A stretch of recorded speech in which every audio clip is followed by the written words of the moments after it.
Hey there, Scott Monday with Kitchen and Bath Crate. And what I want to do for you starting today is I want to give you a little bit more of an in-depth tour of a recent past project. And so what I'm going to do is walk you through a project that we just published to our blog last week and kind of walk you through a behind the scenes on the project, tell you a little bit more about the why in terms of the decision making instead of just showing you the beautiful before and after photos. So these videos are going to be great for someone that really wants to dive into the details of a remodel, why certain decisions are made, learn about certain products and things like that we use. So these are going to be very informal videos. I'm probably going to screw up quite a bit, so you have to bear with me.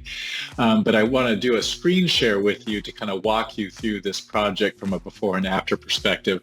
So if you have any questions about this job, make sure you just put them into the comment section of this video, whether it be on our social media channels or in YouTube. We'll make sure to get back to you. So for example, if you see a product you really like and perhaps I don't mention what that product is, feel free just to put that question into the comments. And I'd really like to get back to you with an answer on that. So we're going to dive in. I have it all set up here. This is my first time doing this setup, so hopefully it works.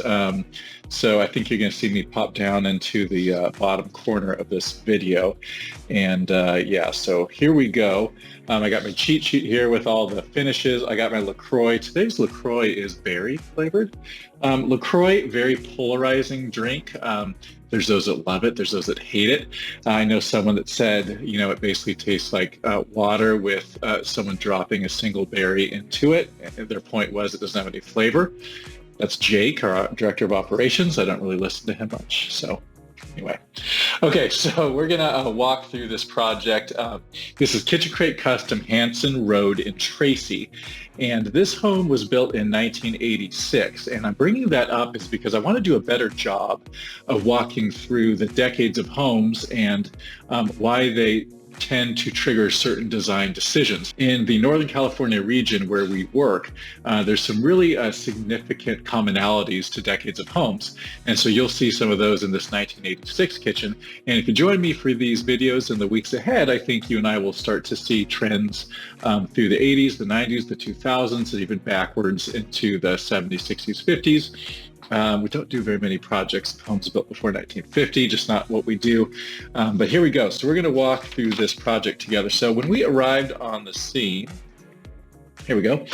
This is what we saw. So we saw this natural oak kitchen with just kind of like this single fluorescent light fixture above. And then very common for the 1980s, you see the tile countertops. The tile countertops, really unpopular here in 2022. Folks don't love them anymore. Really makes sense. The grout can be kind of gross in terms of things seeping into it. The grout over time, it basically starts to come out from between the tile. Just not a great product for a hygienic cooking environment. So tile countertops tend to be a big trigger for people wanting to entertain a remodel. So 1986 kitchens are roughly 35-ish years old. As you can see, it doesn't look terrible, right? Does seem to be a little bit inefficient layout with a peninsula, so you'll see how we solved that. So this is what we saw when we arrived on the scene for this particular project. Here's a little bit different angle. You're going to see dated appliances. I would venture to say those might be original from 86. Looking at that warming drawer below, that really does look like something from that era. Once again, you know, kind of like your prep area is completely disrupted by this tower that contains your microwave and your oven and your warming drawer. Dated oak cabinets. At the top of those cabinets, this right here, I don't know if you can see my cursor. Hopefully you can, but if not, at the top of the cabinets, you'll see what we call a scroll top, which is that arch.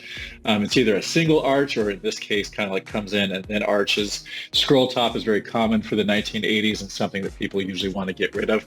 Now, let me have you take a look at the sink area. You can see in the bottom left corner that the actual finish on the cabinets has started to come off. You can see that it has that light tonality to it. Another big thing that we see in these 80s kitchens is the clear coat on the oak cabinets cabinet starts to fail and really starts to not look very good. You're going to see that especially at areas that are wet areas like a sink, or steam areas, for example, over a coffee pot or something like that. Very common to see the clear coat failing. Once that happens, then what happens is the grain of the cabinet itself starts to swell from the water damage, and that leads to this slippery slope that really makes these types of cabinets even difficult to refinish because it starts actually damaging the grain structure of the wood. So for all those reasons, this project needed some help, although I will say I do like the little floral accent tile. You can see along the backsplash there. That's beautiful. Maybe we preserved some of these tiles for this homeowner so they could keep it as a memento. I don't know. We'll see. So you got the air gap there at the back of the sink. That's the thing that's between the faucet and the water dispenser. Air gaps are kind of unsightly. We don't really need those if we plumb the sink and faucet right. And then you see your soap dispenser there on the left. Maybe, we'll see on this project. I can't quite remember, but maybe we turn that into a fixed soap dispenser. Who knows? You and I are going to see together. Yeah, it's exciting. Okay, so now let me show you what we did on this project. You'll see on the left, you'll see the after, and I'm going to keep the befores there just because I think that's easier to kind of tell the story of the project. So let's talk about layout. So real quick, you'll notice that peninsula is gone, and in its place is an island. Much more functional. Whenever you can develop full movement around a space, in this case with an island, it's going to be much more efficient for you, a lot better when you're entertaining. Instead of a 40-inch entrance into your kitchen, you now have a really wide entrance on two sides. Really just helps with flow throughout the space, entertaining, even day-to-day, just kind of maneuverability. Really nice conversion from a peninsula to an island there. We also, as you can see, this island has a seating area for 3 people. Now, in this case, they actually went with storage underneath that area. That's really a toss-up. Sometimes you want storage on the seating side of your island, really for seasonal things. That would be the primary use because it's not a space you're going to want to move those stools and get in and out of on a daily basis, but great for seasonal products. Some folks just prefer to access only from one side. If you have a island base that's deeper than 24 inches, usually you want to take advantage of that extra space and go ahead and make storage on the seating side. So in terms of major movement of things, you can see the window stayed, so therefore it did make sense to keep the sink in this area. The other thing we could have done is we could have pivoted that sink over to the island area so that when you're at that island, you're facing your guests or things like that. Some people prefer to face guests, some people prefer to face out a window. Really comes down to the custom nature of these projects for the homeowner. Also, you can see that the kind of that tower that had the wall oven and the microwave goes away, and now we have a range. You'll see a close-up and a micro hood above, and then the refrigerator stayed in the same location, but we added some storage above.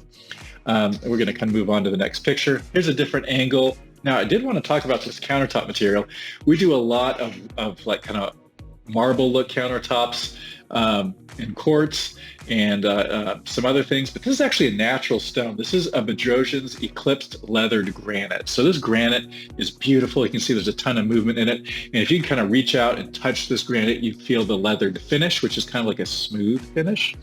Kind of like a textured finish, opposite of smooth. So like a textured finish, it's still very easy to clean.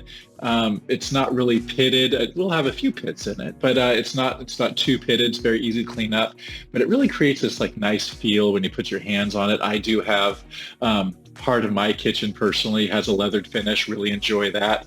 And just kind of like the different textures you're able to get in some of these countertop materials anymore. The backsplash is a Bedrosian's Mikado and Curio Black. I really love this project and the fact that they used a darker tone, because once again, we see so many light tones these days. It's kind of nice to see a little bit of a different look when it comes to the tone of the backsplash. As far as the cabinet construction, it's going to be really solid wood cabinets. It's going to be a shaker style in a kind of a white finish. Of course, with these what we call footed poles, which mean the poles land squarely on each end as opposed to a bar pole or a knob or something like that. So kind of like a high-end footed pole. Really enjoyed that. Let's kind of take a look at some more before and afters. Here's a little bit of better look there at the range and the cooktop area. So it looks like a gas range KitchenAid with a matching micro hood above.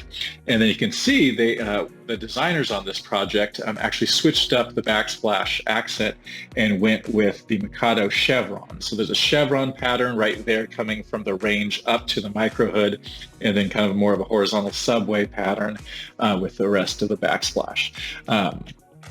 So now let me kind of show you the before and after that sink area. So you can see that we went with a stainless steel sink in this one. This is the Kohler Vault stainless steel sink. I really like stainless steel. Some people talk about the fact that over time it does kind of scratch. We call that patina, right? An artist calls a scratch patina. That's what we do. But really, if you like stainless steel, you like the fact that over time it wears. It's not a bad thing. It's a character of the material. And so I really like a stainless steel sink. My sister also a big fan of the stainless steel sink. And then we have a kind of a traditional, I think that's a Simplice. So yeah, the Kohler Simplice faucet with a pull down head.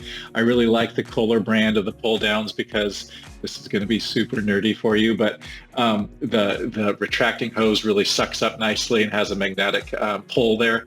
And so it kind of creates a really kind of a bulletproof connection point there at the nozzle. You can see Brian and his fab team here at kbCRATE. He actually created a custom window sill there. I really like that. That window sill is made out of the same material as the countertop. Kind of a nice little detail there. And then once again, kind of panning around looking at this project, just really love the way it came together. The floor, I think, is a beautiful choice. It's the Bedrosian's Rebel tile in silver. It really creates a nice foundation for this project. So I like the way they alternated. You know, you have light upper cabinets, darker backsplash, little bit lighter countertop, and then a light cabinet, and then once again back to a little bit of a darker floor. So that alternating of the contrast or the intensity of the materials is another great design tip for you as you're designing your project. So there you go. That is kbCRATE Custom Hansen Drive. Hansen Road in Tracy. Really love the way this project turned out. Once again, does introduce some more natural materials that we don't see quite as often. Just a gorgeous project, and loved seeing how this came together for this individual customer. Once again, any questions, put them in the comments of this video wherever you're watching it. We'll make sure Bethany jumps on that and gets those questions to me so I can answer them for you. If you have any more detailed questions about your project, 888-995-7996. kbCRATE.com should be your resource for, I think we're up to 600 projects profiled on our blog, which is really cool. I'll kind of show you how you get there real quick. Let's see if I can exit out of this. Go to the kbCRATE website here. Hopefully you can still see this. If not, we're going to probably cut this out of the video. Anyway, you go up to Inspiration, Project Profiles, and boom, you're going to go backwards and see a ton of past projects. And yeah, kind of a cool little piece. So anyway, there you go. Scott Monday with Kitchen and Bath. Great. Thanks for watching. We'll see you next time.